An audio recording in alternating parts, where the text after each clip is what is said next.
Okay, we talked about stop and frisk, and now you guys know about stop and frisk, and it's less than an arrest to figure out what's going on. So the Terry type detention, we guys went over the last module, and under United States versus Sharp, I want you to give me a little blurb on what that means to you. And the officer cannot detain the person longer than the normal circumstances.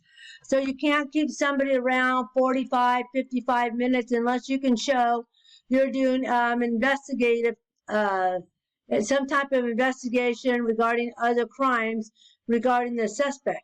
You can't stop somebody on a citation.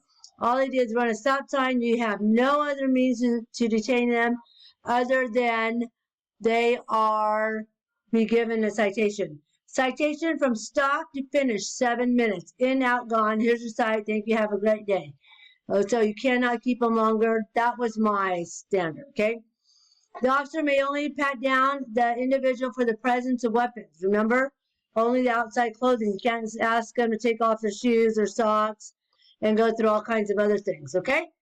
Reasonable suspicion must be based on a set of facts that can be articulated in court. So what is reasonable suspicion? Watching this video here, right? It's a story we broke first on the WUSA 9 mobile app. The D.C. Police Department is trying to fire an officer at the center of a controversial stop and frisk we first brought to light back in February. And now that officer has asked for an appeal hearing to try and keep. All right, so after you watch this little video, I want you to ask yourself and answer the question, what happened to this officer and where did he go wrong on his stop and frisk? What did he need? What did he lack overall? Okay. The New York City Police Department stops and frisks thousands of individuals a year. And they can say, based on my experience and training, I know this person. Remember I talked about the gang member? Based upon my experience and training, I know that they can carry weapons. I've been a certified expert in the gangs, whatever it may be. And because that's the highest place for domestic terrorism, right? That they can articulate stopping people and frisking them. All right, so several other organizations that claim that during each of these stop and frisk encounters, the individual has the rights to be free of arbitrary and unwanted intrusions by government authorities coincides with the duty of law enforcement to prevent crime and apprehend criminals. That's what they're stating. That is a reason why that stop and frisk outweighs individuals' rights to just merely walk around because of the propensity of some major stuff going on. Now it's even worse. It's out of control in New York, right? Crime rates are spiked beyond belief because of the COVID issue. So now they have even more reason to stop and talk to somebody. All right, sobriety checkpoints. What can and can't you do at a sobriety checkpoint? If I have a sobriety checkpoint, can I automatically stop people and search all their vehicles at a DUI? Tell me yes or no, okay? And then not yes or no, but explain why you're saying yes or no, because I will get somebody that says yes or no and not explain the reason why they're saying yes or no. All right, Michigan Department of State Police versus Stitz and Ingersoll versus Palmer. Tell me all about it and what it means to you. Please don't copy and paste. Use your own words. Thank you. Canine sniffing. Awesome. Love the dogs. Love the dogs. They are awesome tool. God love you if you're going to get in canines or, canine officers, like having a child. You have to take care of that child 24 hours, 7 days a week, right? Wherever you go, the dog's got to go. And it is what it is because it's just a tool in law enforcement.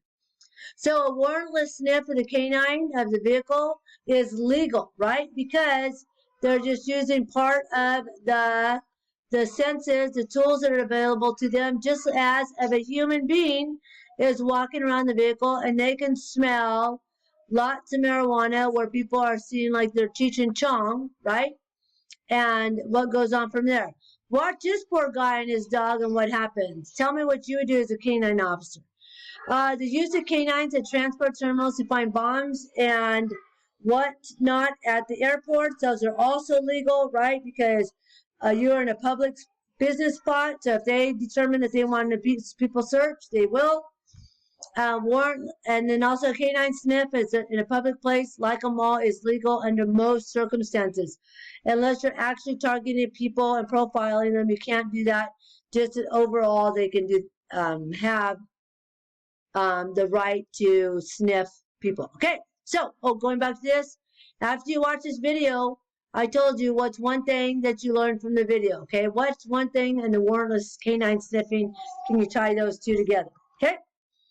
All right, so again, canine sniffing. If the police properly extends the duration of a stop, we talked about this earlier, to enable a dog sniff, it will probably not be considered a legal search because you got to articulate the reason why you're detaining this individual for long periods of time. So you want a dog to come over, and it takes 20 or 30 minutes for them to get there. You can't do that, okay? Dogs cannot sniff homes without a warrant. You just can't go knock on the door, right? And it's like, hi, junkie citizen, I'm here, and you got your canine sniffing dog, and they can't just go in and start sniffing. These are violent dog bites.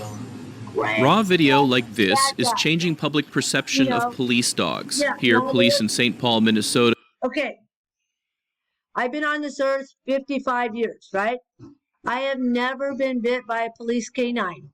Why? Is any jokey citizen just walking down the street and arbitrarily bit by a police canine? You're probably doing something wrong and running from the police when a canine bites you. However, there's exceptions to every single rule in the world, right? There was a canine who bit a baseball player at the Modesto Nuts place, and he had a glove on, right? And the glove looks like a way to antagonize the dogs, right? And so it attacked the individual. Canine sniffing, cell phone sniffing dogs are probably legal in New York, Rikers Island, where you are in custody, right? Where you are in custody. Here's your wonderful case laws. Tell me all about it in your opinion.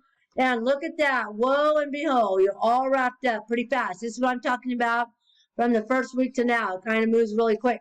Please make sure you answer all the questions because I love when students try not to answer all the questions and then they're wondering why they didn't get full points for what it is that they were supposed to tell me. Okay? All right, so just wrapping up, this is your summary. Terry versus Ohio, you guys learned all this stuff, the controversial stuff in New York, and you guys can read the rest because you're college students. All right, that's it for this week's module. Adios. Talk to you guys later. See you next week. 1 month down. Congratulations.